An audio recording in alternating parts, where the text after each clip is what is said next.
Welcome back, dear listener, and a warm welcome if this is your first time visiting this channel. Before we begin this long and gentle journey into the medieval night, I invite you to do something simple. If you enjoy wandering through these forgotten histories, and if you find comfort in voices that move slowly through the past, consider subscribing to this channel. It is a quiet way of saying yes to more nights like this, and of helping keep these old stories alive. You find yourself drifting into the past, and the past takes you not to a battlefield or a throne room, but to the quieter streets of Rome. This is not the Rome of emperors giving speeches or gladiators locked in combat, but the slower, ordinary Rome, the Rome where people ate their bread, drew their water, walked home at night, and slept in their small rooms above the city's busy streets.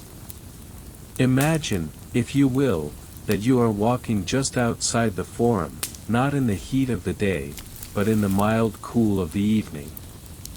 The stones beneath your feet are uneven. Some are deeply worn from centuries of wheels and sandals pressing down upon them. You hear the soft scrape of leather soles, the faint trickle of water from a fountain, and, now and then, the distant echo of a cart rolling away toward one of the gates.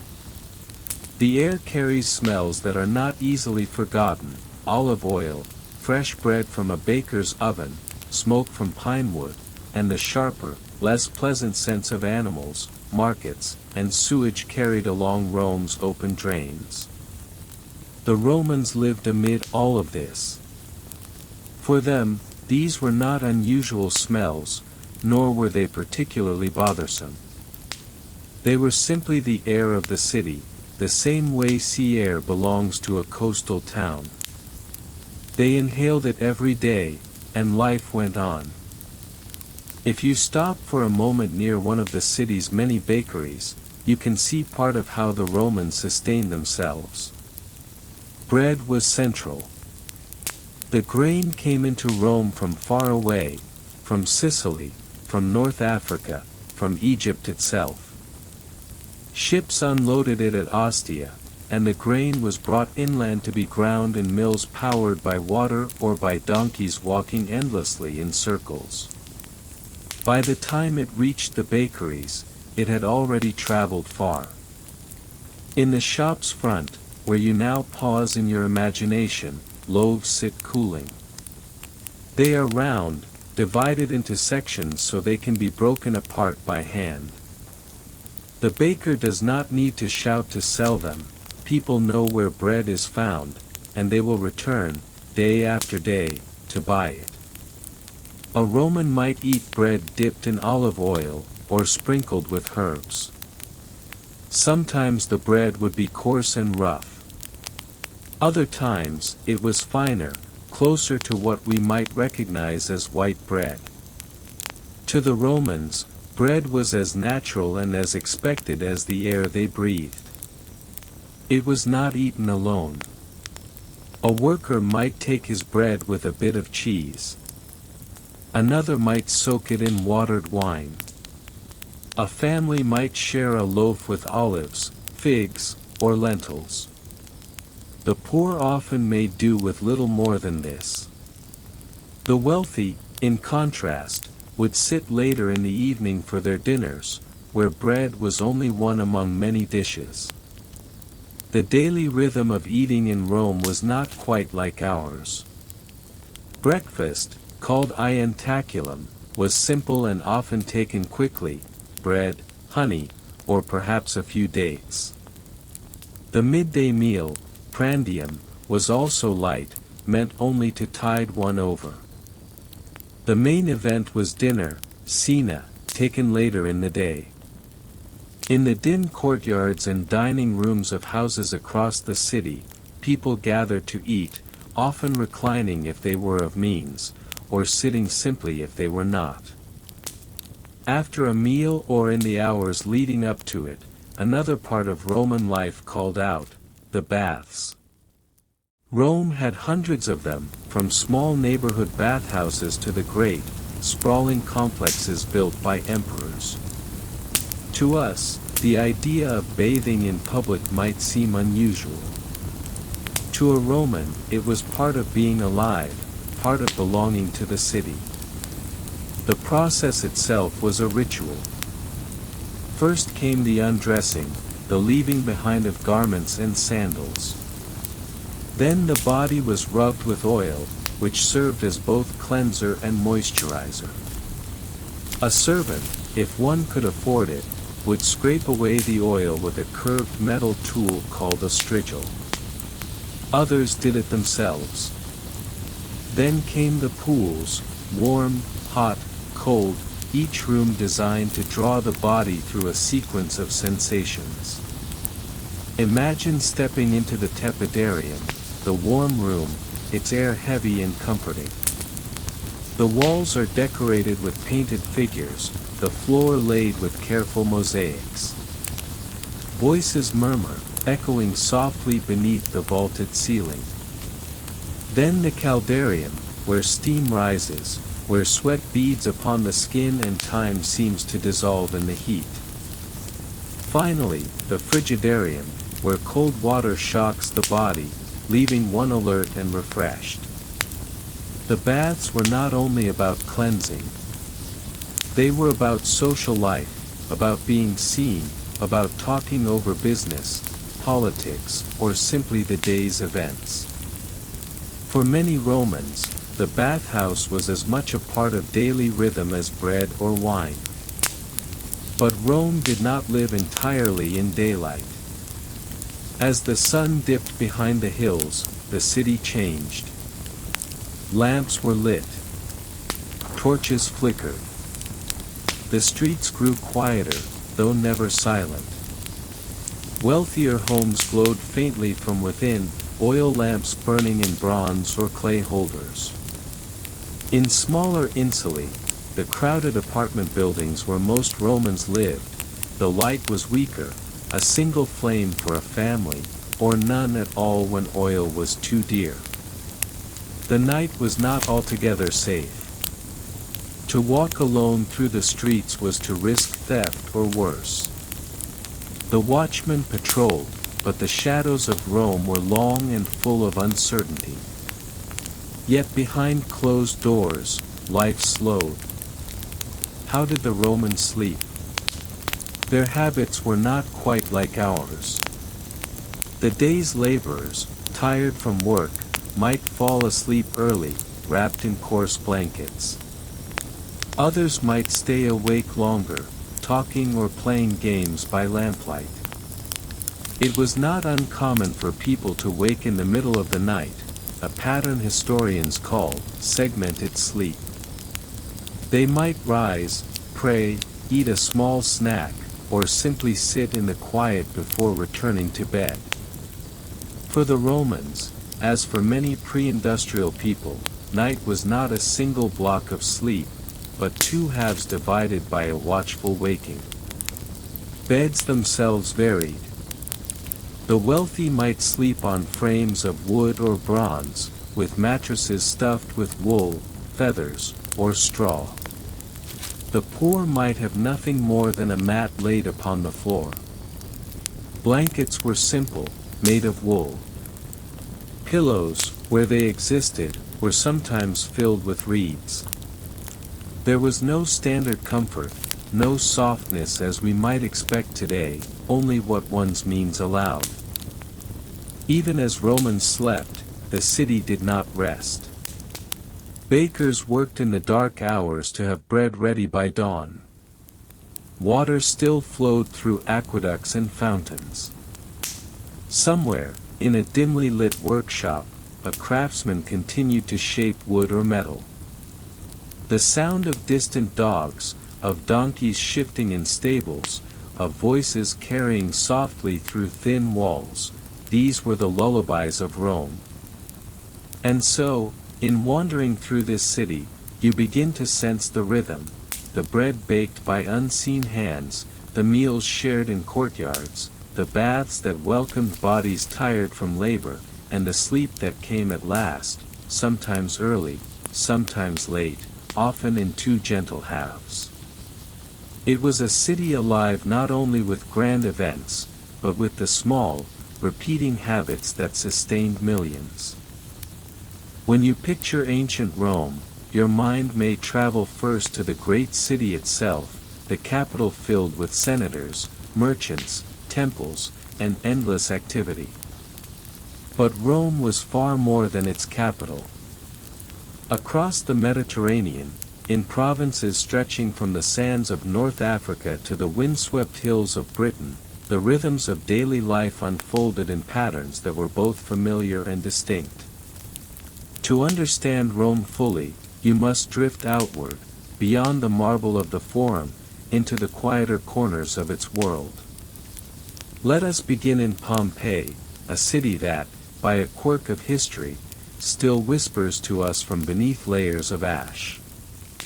Long before its tragic end in 79 CE, Pompeii was an ordinary Roman town, alive with sounds and scents that would feel strangely recognizable.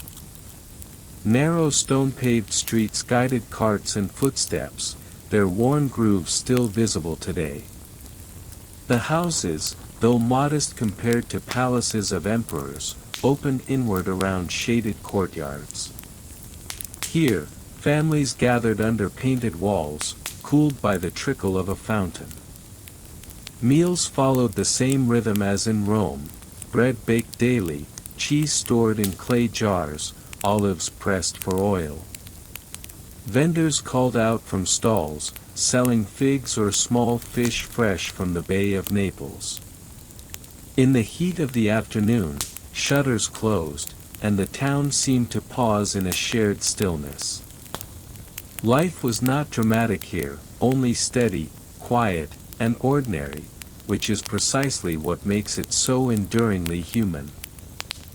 Walking further through Pompeii in your imagination, you might enter the baths, a place that every Roman town maintained with pride. The sound of water dripping into basins, the warmth of the caldarium, the faint scent of oils used for massage, all were familiar comforts to those who lived here. The baths were more than a place to wash, they were the social heart of the community, where news traveled faster than carts on the road. And yet, no matter how many conversations filled those halls, a deep sense of ritual steadied the experience. First warm, then hot, then cold, the body was guided by rhythm. Bathing was less an indulgence than a pattern, and Romans, wherever they lived, trusted in patterns. Outside the town walls, the countryside unfolded in quiet stretches of green. Villas dotted the landscape, some owned by wealthy citizens from the city, others by farmers who worked their own land. A Roman villa was both a home and a small economic world. Fields of grain rippled in the wind, vineyards stretched in long, straight lines, and olive trees rooted themselves firmly in the earth. Slaves and laborers moved steadily through their tasks, harvesting, pressing, storing. The villa itself was arranged in balance, rooms opening to a central courtyard, kitchens with their clay ovens, storerooms lined with amphorae filled with oil and wine. At night, torches flickered softly, and the scent of bread lingered. These villas were not places of grandeur, they were places of continuity, where life carried forward season after season. If you travel further north in your thoughts, you may find yourself not in Italy but in Gaul, where Roman ways met Celtic traditions. Here, the towns were smaller, built around marketplaces where Latin words mixed with local dialects. Roman coins passed from hand to hand, stamped with the emperor's face, symbols of a world far away yet deeply present.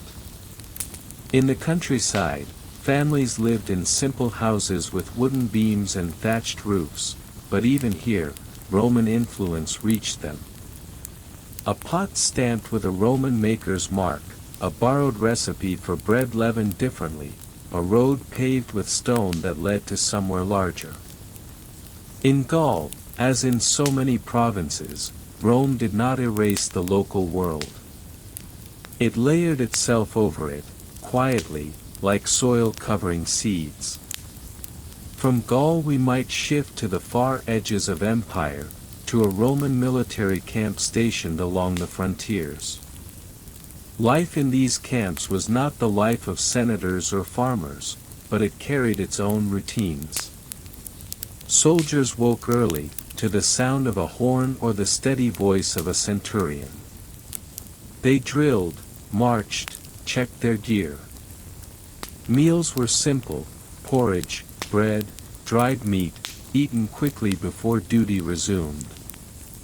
Yet even in camps, life found a slower rhythm when night fell. Fires flickered in long rows, soldiers gathered in small groups, telling stories of home or distant battles. Some carved small tokens from wood, others sharpened tools, still others simply watched the stars.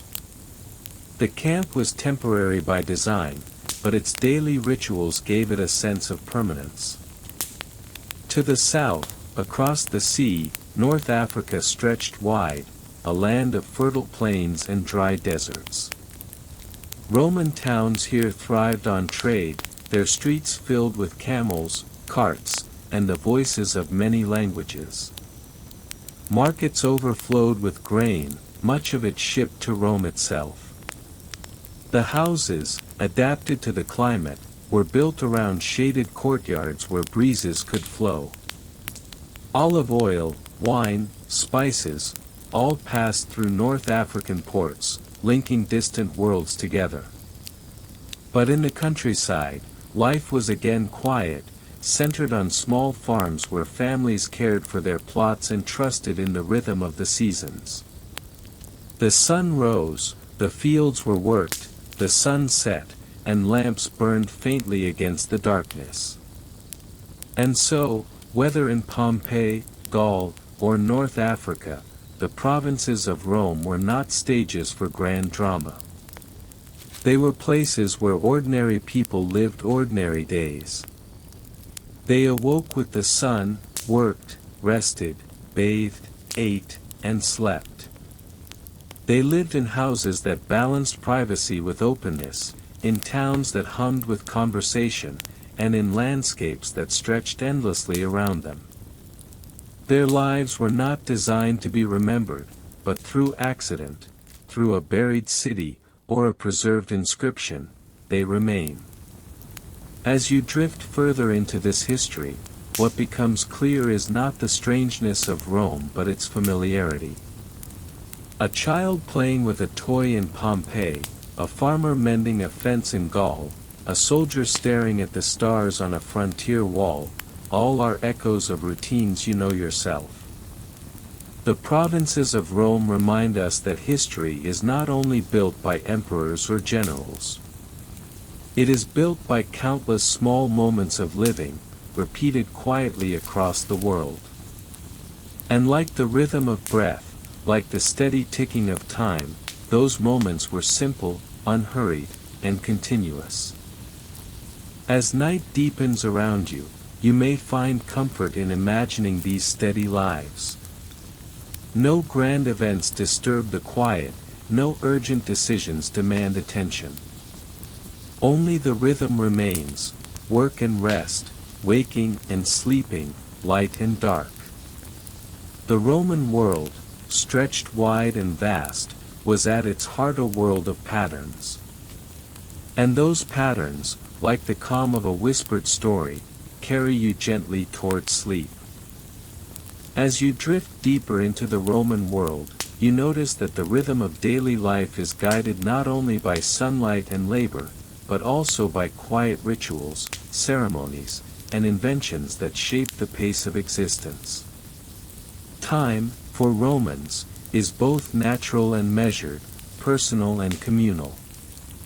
Across the empire, whether in bustling cities, quiet towns, or remote camps, people move according to rhythms that are older than emperors and armies, shaped by seasons, prayers, meals, and the rising and setting of the sun. Imagine waking just before dawn in a small provincial house. The air is cool, carrying the faint scent of dew on fields or cobblestones.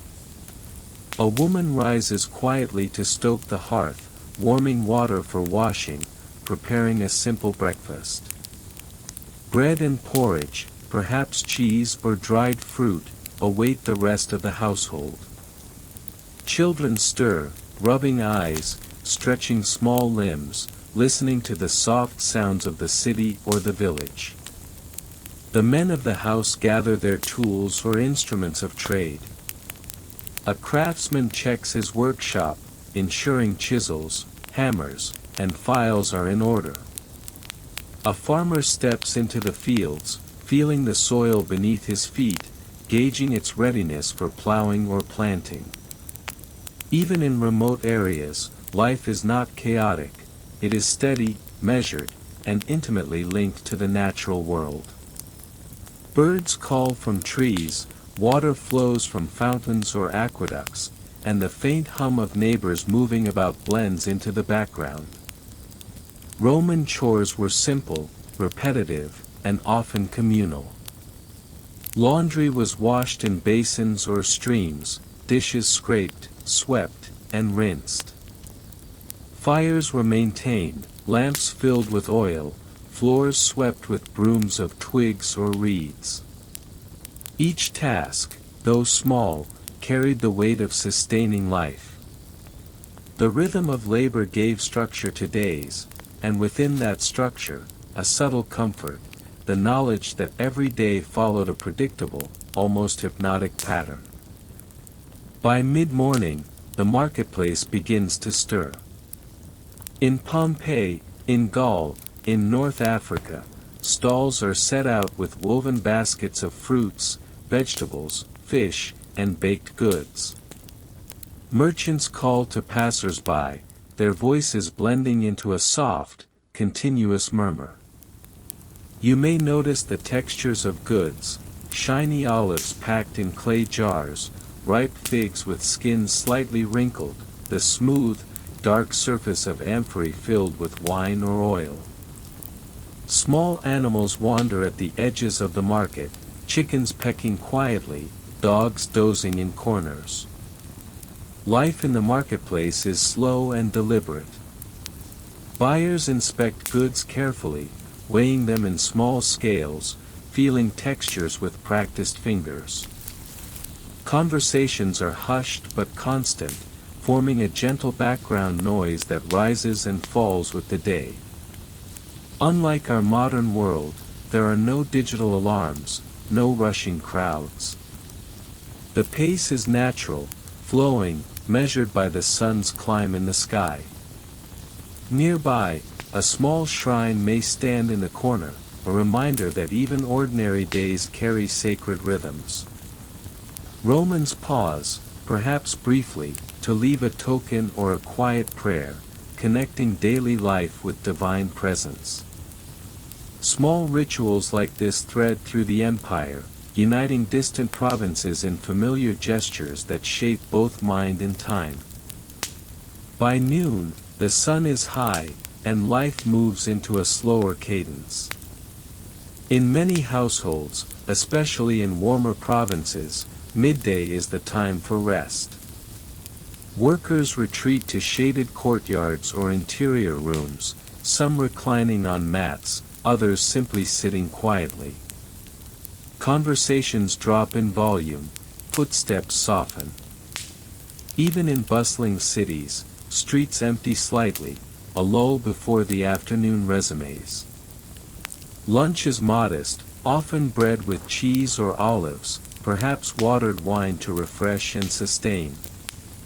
The wealthy enjoy more elaborate repasts, small fish, vegetables, herbs, and occasionally imported delicacies. Meals are communal, whether shared quietly with family or in larger gatherings. They are not hurried, but enjoyed with a calm acceptance of the day's rhythm. In the provinces, afternoon labor resumes in measured ways. Farmers tend vines and fields, shepherds walk flocks across hills, and craftsmen return to workshops. Time is still counted by sun and shadow. In some towns, sundials mark the progression of hours, water clocks measure intervals for more precise tasks. Even these tools, however, are gentle guides rather than rigid masters. Time moves, and people move with it, slowly, rhythmically, predictably. As the afternoon fades into evening, communal and spiritual life grows quieter, yet still present. Temples in towns are centers not only of devotion but of daily routine. Priests light incense, ring small bells, or chant quietly. Ordinary Romans pass by, offering small gestures of respect, perhaps leaving a coin in a sacred vessel. Household shrines are common. In kitchens, small altars honor Laras and Penates, guardians of family and home. Romans perform brief prayers, leave small offerings of food, and bow their heads. These rituals are not dramatic, they are small, repeated, and comforting, forming invisible threads of continuity that connect each day with the next. Even in the distant provinces, these practices endure. Soldiers in camps pause to honor gods or ancestors before meals. Farmers in the countryside leave tiny tokens among vines or olive trees. Life, work, and devotion are intertwined in subtle rhythms, forming an unbroken chain from city to province, coast to frontier. As sunset approaches, the empire begins to settle. Markets close, shops shutter, and streets grow quieter. Lamps are lit in homes and shops. Oil and wax fill holders, casting soft, flickering light that pushes shadows along walls. The smell of cooking fills the air, a mixture of roasted vegetables, stewed legumes, and faintly smoky oil. Evening meals, the main scena, unfold slowly. Families gather, some reclining, some sitting. Bread is broken and shared. Wine, often diluted with water, flows gently. Conversation is calm, gentle, soft. Outside, neighbors might walk slowly along streets, pausing to greet, exchanging words that echo softly in stone alleys. Bathing rituals often follow the day's labor, especially in towns large enough to maintain baths. Hot water steams gently, mixing with scents of oils and herbs. People scrub, soak, and cool themselves in succession. The rhythm of cleaning, socializing, and then retreating to quiet rooms is repeated countless times across the empire. In remote villas, nightfall is even slower. Workers complete their day's labor and return to simple meals. Fires are tended, doors secured, and animals brought inside. The wind moves through trees, the stars begin to emerge, and the hum of distant life, crickets, owls, gentle voices, accompanies sleep. Night is long and dark. Romans often slept in two intervals, separated by a quiet waking period. The first sleep comes shortly after dusk, bodies relax, minds soften. Hours pass in quiet darkness, the occasional creak of a house, the distant sound of a sentinel's call, or the soft murmuring of a nearby stream. After several hours, some awaken briefly, to pray, to write, or simply to observe the stillness. This middle period of wakefulness is unhurried, calming, almost meditative. Then, they return to a second sleep, carrying the gentle pattern into the early hours before dawn. Even in camps or villas, this rhythm endures: rise, work, rest, sleep, repeat. Life's continuity is assured, a steady heartbeat of the empire. Beds vary. In cities, narrow wooden frames hold mattresses stuffed with straw or wool. In wealthier houses, soft feathers or more refined materials offer comfort. In the countryside, simple mats suffice. Pillows are basic, made from reeds or cloth. Blankets are woolen, coarse yet warm. These simple objects, repeated in thousands of households, provide consistency, a tangible anchor for sleep across the empire. From Rome to Pompeii, from villas to military camps, from North African towns to northern provinces, the empire is united by the calm persistence of everyday life. No grand battles, no dramatic events, dominate these moments. Instead, the empire is held together by countless small acts: baking bread, tending vines, bathing, walking along streets, offering prayers, observing the sun's shadow, sleeping and waking. It is in these repetitions that Rome endures, not through spectacle alone, but through ordinary, unremarkable acts that recur day after day. This is the quiet life of the empire, the gentle pulse of civilization that carries millions forward through the slow march of time. As you drift with the rhythms of this world, feel the comfort of routine, the weightless passing of days, and the steady flow of light and shadow. Life is continuous, soft, and unbroken.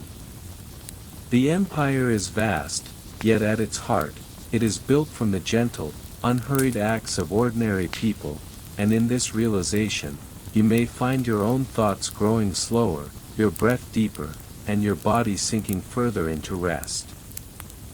The Roman world is alive not only in daily routines and labor, but also in its quieter, enduring rituals. Across the empire, from cities to provinces, life was punctuated by ceremonies, celebrations, and small acts of devotion. Fire glowed in hearths and temples, prayers were whispered to gods and ancestors, festivals brought communities together, slow and deliberate, weaving time and people into a comforting rhythm. To wander through the Roman world is to notice these subtler patterns, how ordinary life and faith interlace, how the seasons mark both labor and leisure, and how celebration and ritual shape the flow of days. Every Roman house contained a small, quiet world of faith. Even modest homes held a lararium, a shrine to the Lares and Penates, the spirits who watched over the family and household. These shrines were never grand, often simple niches with small figurines, bowls, and offerings of food or incense. In the morning, a mother or father might pause for a brief prayer, dipping fingers into water or scattering a few crumbs of bread. These acts were unhurried, repeated daily, and carried with them a deep sense of continuity. Children observed these rituals naturally, learning not only devotion but also the subtle structure they imposed on the day. The scent of incense, the flicker of candlelight, the gentle pouring of water, all became part of the rhythm of life. These household ceremonies, repeated across thousands of homes, quietly united the empire, even if the family itself was far from Rome or the capital. In wealthier homes, small statues of Jupiter, Mars, or Venus might occupy more prominent spaces. They were treated with care, polished, dusted, and offered small gifts. The rituals of devotion were personal and family-centered, grounding daily life in a sense of permanence, continuity, and protection. Outside the home, the empire's religious life expanded into the public realm. Temples rose in every town, from Pompeii to Gaul, from Africa to the Danube frontier. Their architecture was simple in provincial towns, grand and gleaming in cities. Each temple offered a space for reflection, ritual, and quiet gathering. Priests maintained slow, deliberate routines, lighting fires, arranging offerings, reciting chants in measured tones. The citizens who entered did not rush, they moved gently, leaving coins, small food offerings, or gestures of thanks. The soundscape was calm, the murmur of footsteps on stone, the soft rustle of robes, the flicker of oil lamps. Even in a bustling city, temples provided a retreat, a place of quiet focus in a world otherwise alive with labor, trade, and movement. Fire was central to Roman life. In every home, hearths burned softly, providing warmth and the means to cook meals. The crackle of wood and the scent of smoke became background companions to daily life. In temples, sacred flames burned continuously, symbolizing divine presence. The Vestal Virgins, charged with maintaining the sacred fire of Vesta in Rome itself, embodied the idea that fire was life, continuity, and safety. Across provinces, the hearth connected households with the rhythm of the empire.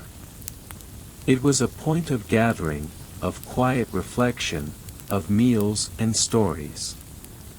Fire, simple and unassuming, formed a pattern, from morning cooking to evening warmth, that gave daily life a comforting consistency.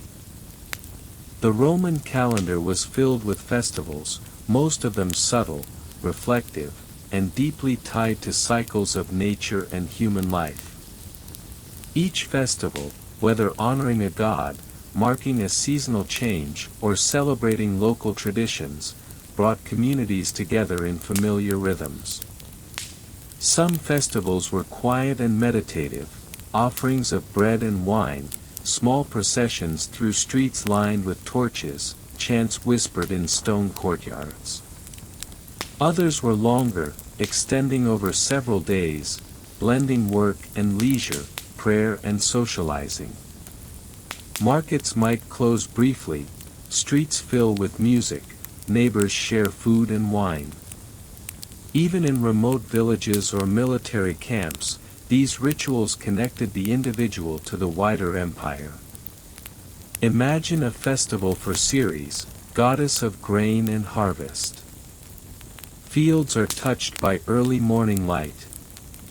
Farmers pause in their labor, bringing baskets of first fruits or grain to the local temple. The ritual is gentle, the steps repeated year after year. There is no rush, only the measured passage of offerings and prayers. Through these acts, the natural cycles of life, sowing, growing, harvesting, are reflected in human routine, quietly reminding all of their place in a larger world. In Pompeii, townspeople gather in forums to observe rituals, simple processions through streets where children follow adults, learning the gestures, the words, the timing. In Gaul, small temples sit on hillsides, quiet and removed, where villagers bring offerings of food, coins, or incense, the air carrying smoke upward in a thin spiral. In North Africa, communities pause to honor gods associated with water, fertility, and the earth, often near fountains, wells, or olive groves. Even soldiers, stationed at distant frontiers, observe the empire's festivals in modest ways, small offerings at temporary shrines, shared meals, or silent reflection under the stars. These repeated acts, though simple, form an invisible thread connecting lives across thousands of miles, folding provinces and city alike into the quiet pulse of empire-wide ritual. As the sun dips low across provinces, evening rituals begin. Fires are tended in both private homes and public temples. Lamps glow, casting soft, flickering light across stone floors. Families gather for meals that are calm and restorative: bread, cheese, olives, and watered wine. Conversations are low, gentle, and often intertwined with reflections on the day's work, prayers, or storytelling. Baths, too, continue their role in the evening, especially in towns large enough to maintain public facilities. Warm rooms, hot pools, cool retreats, all provide a rhythm of cleansing, relaxation, and reflection. The repetition of these acts, across countless towns and homes, creates a soothing, nearly hypnotic sense of continuity, a slow tide that carries citizens toward rest. Even the smallest acts, lighting a lamp, stirring a pot, whispering a prayer, are amplified by repetition. Across the empire, these rituals form a subtle, pervasive pattern, the steady beat of Roman life, measured not by urgency but by habit, devotion, and care. Night deepens. Houses close, lamps burn low, the air cools. Families settle on simple beds or mats. In towns, shutters block the faint glow of distant fires. In villas, the last workers rest, tending to animals or the final sweep of a courtyard. Soldiers rotate through night watches, quiet in their discipline. Many Romans continue the segmented sleep pattern: a first sleep after dusk, a quiet waking period in the middle of the night, then a second sleep before dawn. Some rise to pray, some to reflect, some simply to observe the darkness. The habit itself is comforting, forming a gentle continuity across time and space. Sleep is a slow, measured retreat, a return to rest that reinforces the day's rhythm and the quiet endurance of life. Even in distant provinces, the empire feels connected through these rituals, through repeated acts that are modest yet meaningful. The flicker of lamplight, the warmth of fire, the rhythm of prayer and meals, the gentle cadence of work and rest, all combine to create a vast, subtle network of continuity. It is in these quiet, repeated acts that Rome truly exists, not only in marble and empire, but in the enduring rhythm of everyday life. Across all provinces, the lessons are the same: Rome thrives not only on grand constructions or sweeping conquests, but on repetition, ritual, and the subtle order of ordinary life.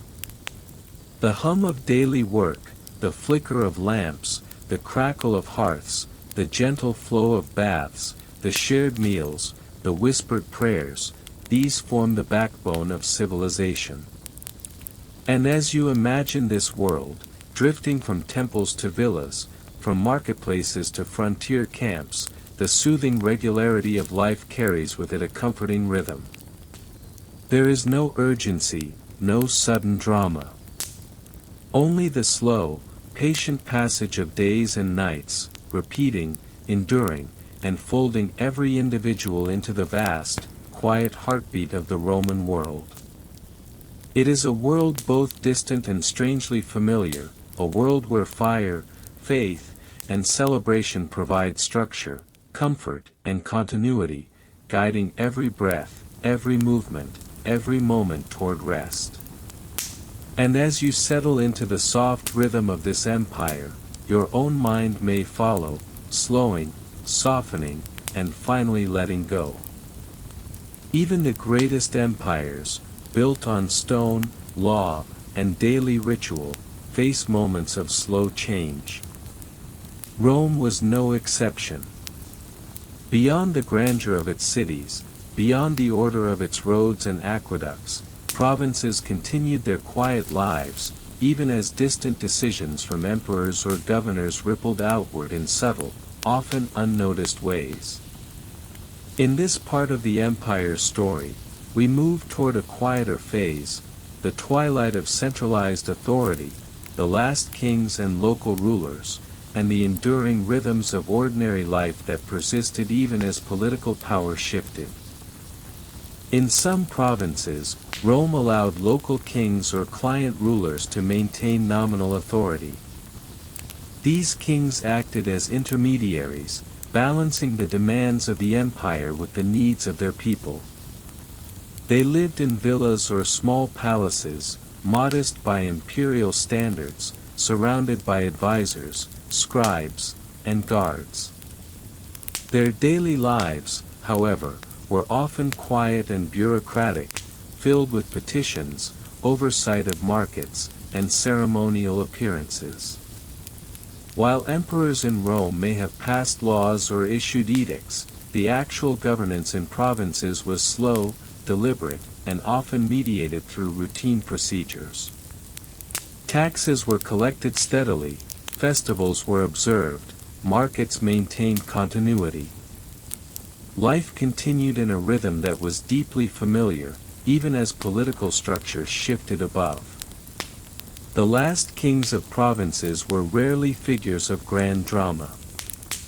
Their significance lay in maintenance, in keeping cities functional, roads passable, and trade flowing. They ensured that temples remained tended, that markets remained open, and that daily rituals, simple and repetitive, continued without interruption.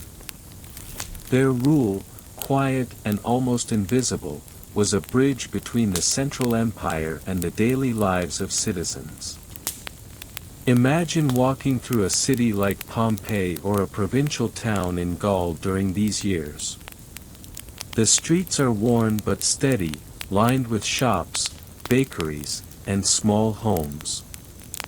Graffiti marks walls, not as declarations of revolt, but as faint echoes of life, a love note here, a friendly insult there, a small advertisement for bread or wine. Life is ordinary, repetitive, comforting. Markets hum gently, even as governors change and taxes shift. Vendors continue their rhythms, weighing olives and measuring grain. Families rise, labor in the fields, share meals, and rest under the stars.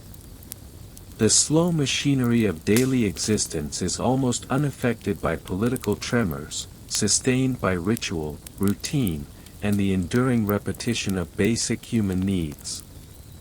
Even in military outposts at the edges of empire, life remains patterned. Soldiers maintain drills, inspect equipment, and watch for distant threats.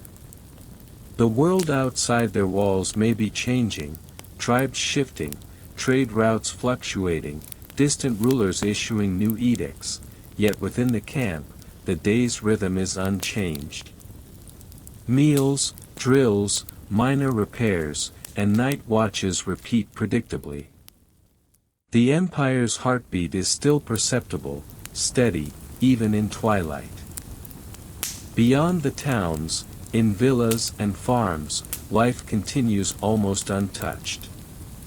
Olive groves sway in slow wind, vineyards stretch toward the horizon, and fields are tilled by hands that know their rhythm well.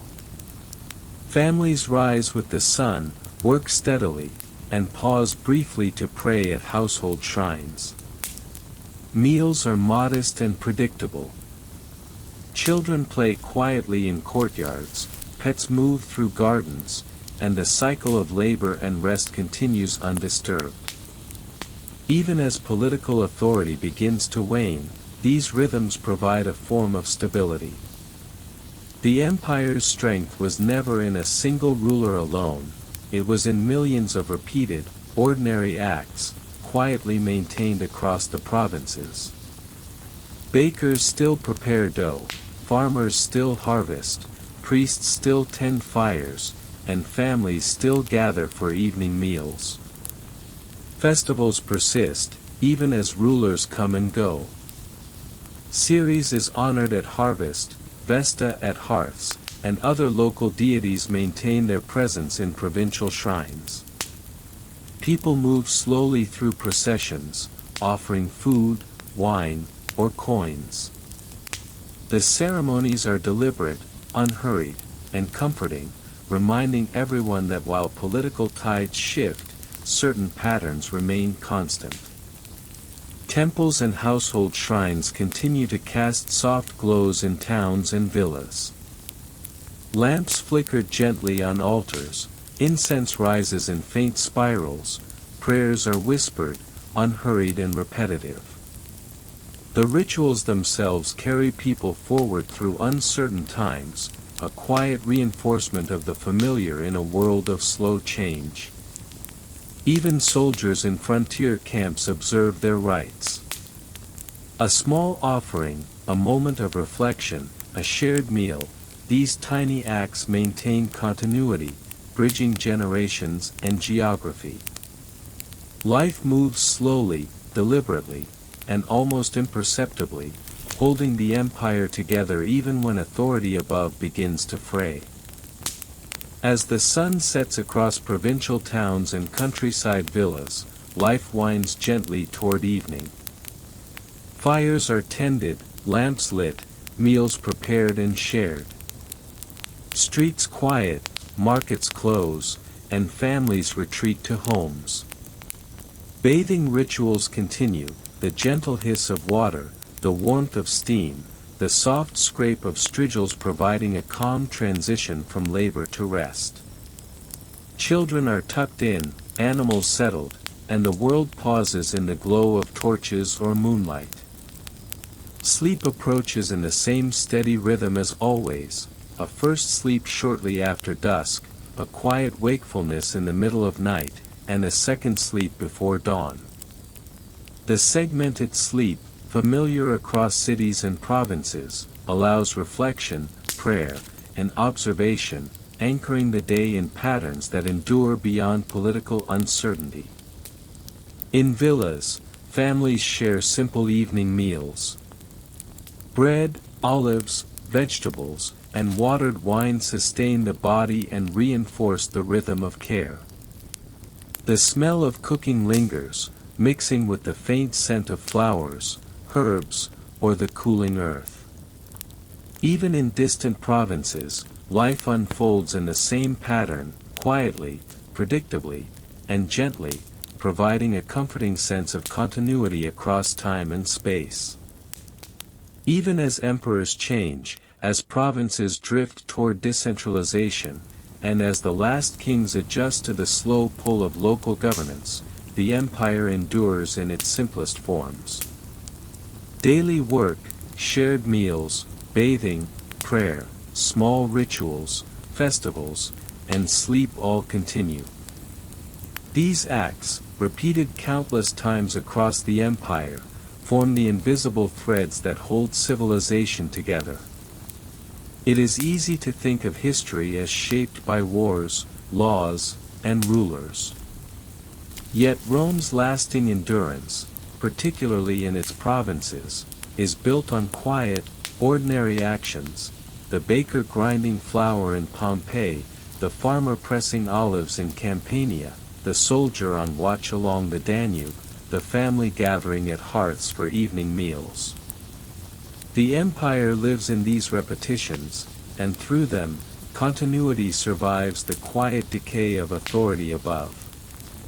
Even in twilight, when kings are last and emperors distant, the pulse of Rome remains steady. The repetition of work, devotion, and care forms a rhythm that resonates across centuries. Streets, fields, villas, and camps echo with the soft, steady heartbeat of ordinary life, a rhythm that is calm, persistent, and enduring. As you drift along this quiet empire, let the gentle patterns of Roman provinces settle over you.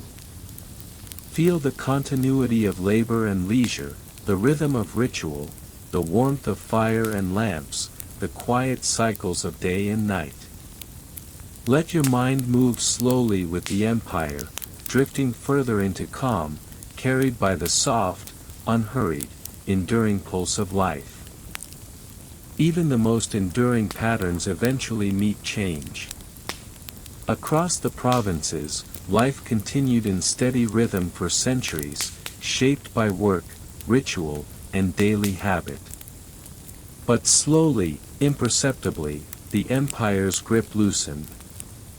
Political authority faded, economic networks shifted, and distant rulers became shadows. Yet the pulse of ordinary life persisted, carried in small, repeated acts, the same daily habits that had quietly held the empire together. As central authority declined, local communities became more self-reliant. Governors and client kings vanished, replaced by councils of elders, village magistrates, or military officers whose influence was limited to nearby towns. Markets, fields, and workshops continued, but trade became more localized. Roads once patrolled and maintained by imperial decree now relied on local care. The pulse of daily life adapted, not abruptly, but with subtle shifts. Villages and towns maintained order through simple routines. Families rose with the sun, worked the land or craft, and observed quiet rituals at home and in shrines. Children learned trades, small prayers, and household customs. Even when coins from Rome became scarce, and letters from distant emperors slowed, the continuity of life endured. The pattern of ordinary acts, cooking, cleaning, tending animals, baking bread, performing small rituals, provided a steady anchor against political and economic uncertainty. In the countryside, villas and farms adapted to the changing world. Some villas were abandoned as wealthy families retreated to safer towns, while others continued quietly, tended by local laborers or remaining family members. Fields were plowed, vines trimmed, and olive groves harvested with care, maintaining rhythms passed down for generations. Water systems, once maintained by engineers from distant cities, required local attention. Wells, fountains, and small aqueducts were kept functional through daily care. Bathing routines persisted, albeit on a smaller scale, with families heating water over hearths or using communal facilities where available. Life continued, modest, steady, and unremarkable, yet profoundly human in its persistence. Even festivals continued, though on a smaller, more localized scale. Celebrations of harvest, local deities, and seasonal transitions endured in village squares, courtyards, and roadside shrines. Music, chanting, and small offerings connected communities to familiar cycles, providing reassurance in uncertain times. The pulse of ritual remained, a quiet heartbeat sustaining memory and identity across generations. Provincial towns, once connected tightly to Rome by roads, trade, and imperial administration, began to feel more isolated. Shops continued to function, markets remained active, and artisans maintained daily routines. Yet, as the infrastructure of empire weakened, trade routes shifted, and imported goods became rarer, life slowed. The focus returned to local products, local rhythms, and local relationships. The streets of Pompeii or similar towns, though preserved in memory and in stone, would have seen fewer visitors, quieter forums, and a softer pace. Children played along narrow lanes, families gathered quietly in homes, and small temples continued to glow with lamplight. Even as the structures of power eroded, the ordinary acts of human life, bread making, laundry, tending animals, storytelling, endured. Frontier camps persisted, though often with fewer soldiers and more reliance on local militias. Soldiers continued their daily routines, drills, inspections, and night watches. Yet the world beyond the walls was changing. Tribes moved, trade routes shifted, and distant emperors mattered less. Even here, the calm rhythm of life persisted. Meals were prepared in predictable fashion, fires were tended, and lamps burned at night. Soldiers' routines maintained a quiet order, blending work, reflection, and small rituals. In this, they mirrored civilians, the pulse of everyday life, slow, repetitive, and enduring, remained even as political structures faded. Public baths, aqueducts, forums, and temples, once maintained meticulously by the state, required greater local care. Some fell into disrepair, others were preserved by villagers and local communities. Fires burned in smaller hearths rather than massive public furnaces, and the hum of communal life softened. Yet, within these modest adjustments, the patterns of Roman life persisted. Rituals, work, and daily habits continued.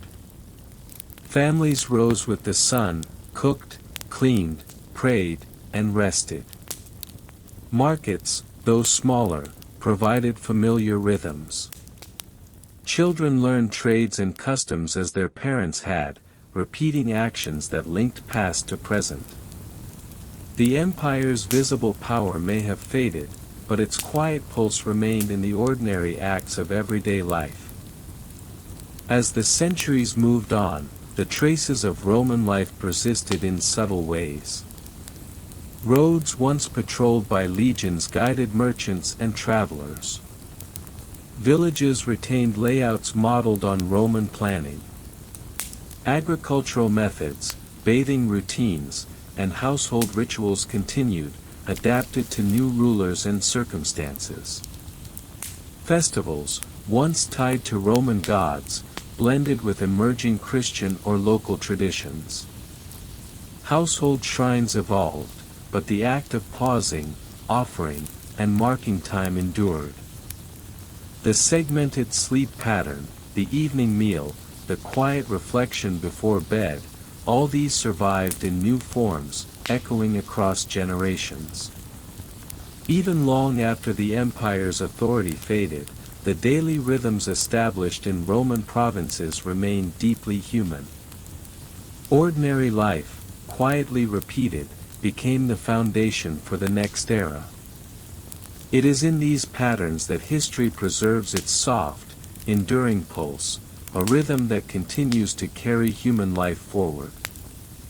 As you drift along these final echoes of provincial life, notice the continuity of human habits: waking, working, praying, eating, bathing, resting, and sleeping. Even in decline, these acts maintain an invisible structure, a quiet order that bridges centuries. The empire may fade, kings may vanish, and roads may crumble, yet the repetitive, gentle rhythm of ordinary life endures. Across towns, villas, farms, and camps, the patterns of human living persist. A baker kneads dough, a farmer tends vines, children play quietly, families gather for meals, fires glow in hearths, lamps flicker in rooms, prayers rise softly into the air. These repetitions, unremarkable and unhurried, form the quiet heartbeat of the provinces, echoing through time. As night falls and you follow these rhythms in your mind, let the gentle, enduring pulse of the Roman provinces carry you further into rest. Life moves slowly, deliberately, and predictably. Work, ritual, fire, meal, and sleep all flow in an unbroken circle. And in this continuity, you find comfort, calm, and the quietest whisper of history settling gently around you, guiding you toward sleep. As the Roman Empire fades into memory, the provinces continue their quiet lives. Even as political structures crumble, armies retreat, and cities fall into silence, ordinary acts persist. Life moves slowly, deliberately, carried in the hands of farmers, artisans, families, and children who repeat patterns that have endured for generations. In the fading light of the empire, the ordinary remains extraordinary, the quiet continuity of work, ritual, and daily habit preserving the essence of Rome in subtle, enduring ways. Imagine a small town in Gaul or North Africa, centuries after Rome's authority has receded. Streets are worn, temples lean gently with age, public fountains are repaired by local hands rather than imperial engineers. Markets still hum softly in the morning, as vendors weigh olives, measure grain, or offer baked goods. Families rise with the sun, tending animals, lighting fires, and preparing meals. Children imitate their parents, learning trades, rituals, and the quiet manners of ordinary life. Even as grandeur fades, life continues. The rhythm of ordinary acts, cooking, washing, praying, tending fields, remains, providing continuity in a changing world.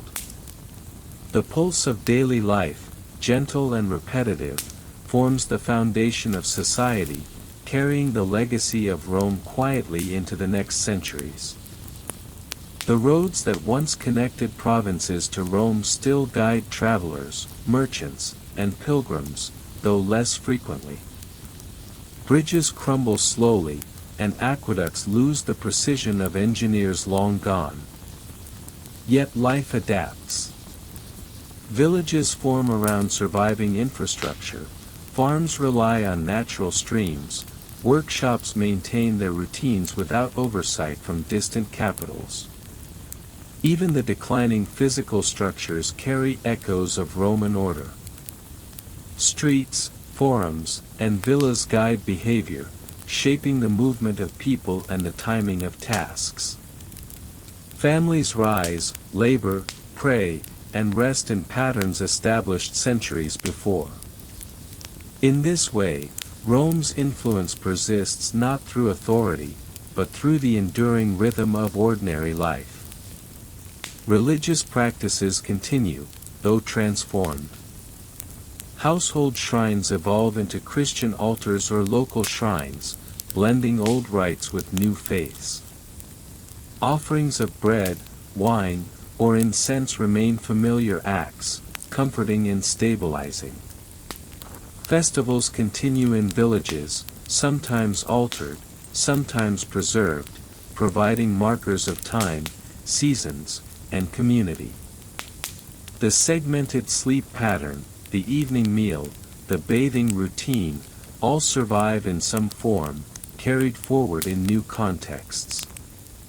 Even without emperors or kings, these rituals guide daily life, reminding people of continuity, stability, and human resilience. Rural villas and farms retain subtle traces of Roman order. Olive groves, vineyards, and fields are tended with the same care as centuries before. Tools, though repaired locally, maintain techniques learned in the Roman period. Hearths continue to glow, lamps continue to flicker, and families maintain the rhythm of labor, prayer, and rest. Children learn these routines naturally, absorbing the quiet lessons of the past. Grandparents recall festivals, markets, and rituals from decades ago. Stories are told around fires, quietly preserving memory and continuity. Life continues, unhurried and measured, even as history reshapes the world around them. Urban centers, once the hubs of power and trade, slowly diminish in activity. Streets are less crowded, public baths fall into partial disrepair, and temples are simplified or abandoned. Yet ordinary life persists within homes, workshops, and markets. Families rise with the sun, prepare meals, tend small gardens, and observe quiet rituals. Children play quietly in streets once bustling with merchants. Fires glow in hearths, casting gentle light across stone floors. Lamps flicker in rooms where families gather for evening meals. Even as the grandeur fades, the pulse of ordinary life endures, a soft, steady heartbeat that echoes across time and space. As centuries pass, the traces of Roman provinces continue in unexpected ways. Roads guide traders, religious practices inspire new faiths, and agricultural methods influence generations to come. The patterns of daily life, labor, ritual, and rest, persist, creating a bridge between past and future.